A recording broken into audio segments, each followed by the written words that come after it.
Since the invention of the internet, hate has been permeating online. On social media, chat rooms, and discussion boards the nation over, it has been freely allowed to spread and infect every corner of the internet. Clearly, it's an issue that affects every internet user in America, but is it deserving of regulation?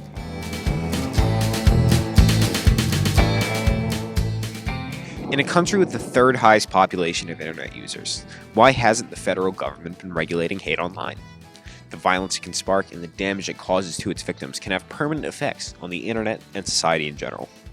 Other countries have found ways to deal with the terrible effects of hate spreading online, so why aren't we? One of the biggest problems with regulation of hate on the internet are the definitions. What does hate mean?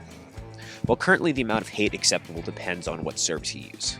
Twitter's definition of hate depends specifically on whether or not the message promotes violence, which is the legal definition of hate speech. Facebook defines hate speech as, quote, attacks as violent or dehumanizing speech, harmful stereotypes, statements of inferiority, contempt, or disgust. It's cursing and calls for exclusion or segregation, end quote. Some sites like Gab have a passing mention of illegal speech. Parler's terms of service include nothing about hate speech, while 4chan and 8chan have no terms of service whatsoever. But why should we care? One major problem is the real-world violence that hate speech can lead to.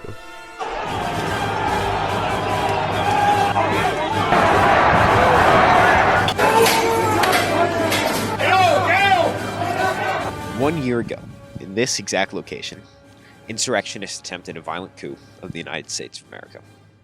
Spurred on and inspired by factions within our own government, these people were organized and radicalized online.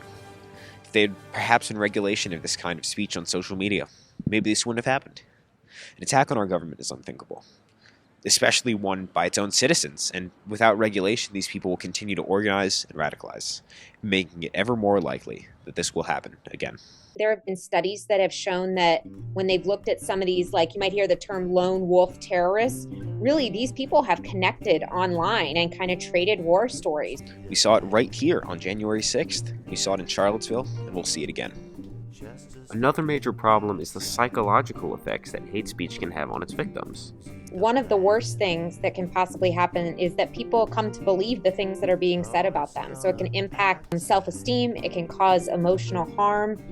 We also know that in addition to psychological damage, it can also have physiological effects, right? So the Journal of the American Medical Association for Pediatrics actually had an article maybe 2 years ago where a bunch of pediatricians came out and said, you know, we think that having racism in the public sphere and on social media and places like that really has damaging effects, particularly on young people of color. But this isn't a new problem. We've known about this since the beginning of the internet. One of our witnesses today hails from an organization, the Southern Poverty Law Center, which individually tracks sites for 254 hate groups in January of this year, up 50% from 1 year ago. And it has come up again and again in the past years. That the ability of white supremacists who are advocating violence and advocating and preaching hate have an ability to reach many more people because of the advent of technology. But we heard about the terms of service for all these social media platforms. So why is there still so much hate speech online?